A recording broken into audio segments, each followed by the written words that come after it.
Не пройти, не проехать. Временные трудности ради будущего комфорта. В Магнитогорске в разгаре ремонт дорог.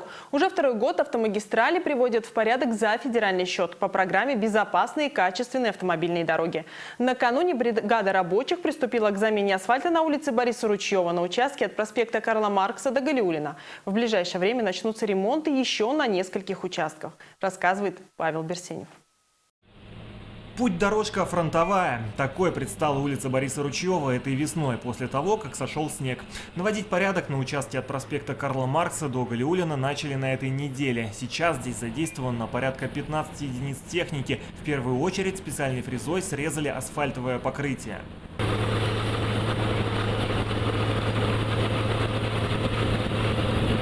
Параллельно ведутся работы по демонтажу бордюрного камня и установке нового.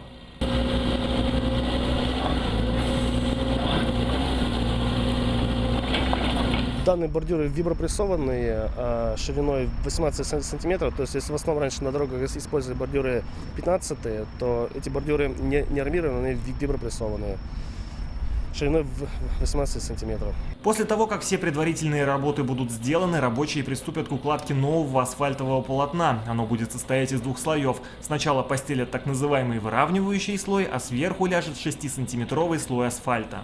Это асфальт типа ЩМА, он называется щебеночно-мастичный асфальтобетон. Зарекомендовался себе тем, что он более износостойкий и менее подвержен пластичным деформациям. Зарекомендовался в других городах, также в том году его использовали в рамках БКД. Чтобы произвести комплексный и качественный ремонт, необходимо перекрывать движение, а значит, автомобилистам придется потерпеть. С этого участка улицы Бориса Ручьева строительная техника должна уйти до 31 мая. Правда, с 30 мая по 5 июня будет закрыт участок улицы Бориса Ручьева от проспекта Ленина до Ворошилова, а с 5 по 11 июня перекроют путь по Галиуллина от Доменщиков до Бориса Ручьева. В совокупности длина всех трех участков почти 1,5 километра, а общая площадь 8000 квадратных метров. Водителей просят быть внимательными и планировать свой маршрут заранее.